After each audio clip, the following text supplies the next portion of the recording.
ভারতের সশস্ত্র বাহিনীকে যুদ্ধের জন্য প্রস্তুত থাকতে বলেছেন দেশটির প্রতিরক্ষা মন্ত্রী রাজনাথ সিং। তার বক্তব্যে কেন বাংলাদেশ প্রসঙ্গে এলেও তা নিয়ে উদ্বেগের চাইতে বেশি অবাক হয়েছে ঢাকা। তবে ভারতের সাথে বাংলাদেশের যুদ্ধ বিগ্রহের কোনো আশঙ্কা দেখছে না বলে জানিয়েছেন পররাষ্ট্র বিষয়ক উপদেষ্টা মোহাম্মদ তৌহিদ হোসেন। রোববার ৮ সেপ্টেম্বর দুপুর 12:30টায় পররাষ্ট্র মন্ত্রণালয়ের সাংবাদিকদের প্রশ্নের জবাবে তিনি এ কথা বলেন। তৌহিদ হোসেন বলেন, রাজনাথ সিং এটা তার নিজের দেশের কনজামশনের জন্য বলেছেন কিনা সেটা আমাদের বুঝতে হবে। আর উনি যেভাবে বলেছিলেন বেটিং অ্যারাউন্ড দ্য বুশ, কারণ ইউক্রেনের যুদ্ধের কারণে তো ভারতের যুদ্ধ প্রস্তুতির কোনো প্রয়োজন দেখি না, বা হামাসের সাথে যে সমস্যা হয়েছে তাতে করে ভারতের এখানে কি সম্পর্ক রয়েছে।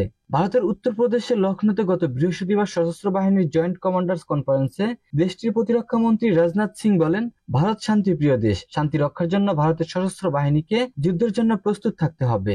এ সময় রাশিয়া ইউক্রেন ও ইসরায়েল হামাস সংঘাত এবং বাংলাদেশের পরিস্থিতির কথা উল্লেখ করে রাজনাথ তার দেশের সামরিক কমান্ডারদের এসব ঘটনার প্রভাব বিশ্লেষণের পরামর্শ দেন। এ সময় তিনি ভারতের সামরিক বাহিনীকে অপ্রত্যাশিত ঘটনা মোকাবেলায় প্রস্তুত থাকতে বলেন।